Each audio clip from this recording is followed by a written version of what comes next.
Don't teach your children that you have to be twice as good as a white. That's an awful thing to teach your child. That's like saying because you're black, white America has a right to change your dollar for 94 cents. But we used to get 50 cents, and before that we used to get nothing. Young folks have to say, we don't want more change for $1. We want a full dollar's change for $1, or this cash register will never ring again. Yes. We'll never survive as a group until we get into communities and not neighborhoods. A community is, I control the police, the banks, the schools, the firefighters, and I control the flow of the money. I have a problem when I come in a black neighborhood and the shop owners is not me. You know what that is? It's called gentrification. It's what happens when the property value of a certain area is brought down. They bring the property value down. They can buy the land at a lower price. Then they move all the people out, raise the property value, and sell it at a profit. Now what we need to do is we need to keep everything in our neighborhood, everything, black. Black owned with black money. Well, how you think the crack rock gets into the country? We don't own any planes.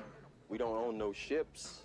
I know every time you turn on the TV, that's what you see. Black people selling the rock, pushing the rock. It wasn't a problem until it was in Iowa, and it showed up on Wall Street where there are hardly any black people. Why is it that there's a gun shop on almost every corner in this community? Why? The same reason that there's a liquor store on almost every corner in the black community. Why? They want us to kill ourselves. Yeah, the best way you can destroy a people, you take away their ability to reproduce themselves. Black people at $1.3 trillion are the 8th richest nation in the world. And we don't have our own educational system, don't feed ourselves, grow our own food, is a sign that we got dollars, but we need some sense. Black people only possess less than 2% of the wealth of the United States of America. Income and wealth are two different concepts. Income is the money you earn by exchange of your time or the sale of a good product or service. But wealth is when you exchange that money for something that either keeps value or increases in value over time. We blame the white man for 95% of our problems, but we still spend 97% of our money with them. We spend $23 billion a year on clothes, $60 billion on legal and illegal drugs, $32 billion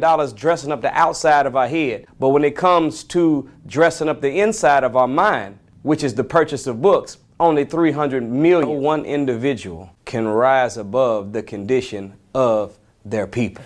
This chart to me represents beautiful, educated, moneyed black people. And what you will notice about these beautiful black people all over America is that everybody is doing their own thing. Caught up in a Eurocentric value of rugged individualism. Having forgotten that it takes a village to raise a child. There is no power here. Power is most effective concentrated. A disconnected people are powerless in disconnection. This is where all the power is. Beautiful African proverb that says, when spiders unite, they can tie up a lion. When we connect, we prevent interlopers from coming into our communities and taking and destroying. We need a lot of us doing a little instead of a few of us doing a lot. Racism is a power relationship between groups of people. It means where one group of people have control of so much wealth and power and resource that it can deprive, hurt, and injure and exploit another group to benefit itself. Racism also comes from the word race. Race means group. Race means being where people are competing from here to there. Black people must learn how to compete or survive, or not compete and perish. What it is called functional pluralism. If I come together and concentrate as a people, power and my wealth and my resources, I can compete. But we violate all the norms of economics as black folk. That's inappropriate behavior. Your money is supposed to bounce at least 8 to 12 black hands before it gets out of the neighborhood. And it doesn't. Black money does not bounce one time. You made every religion, every ethnic group, every racial group rich. There is nobody else left on earth to make rich but yourselves.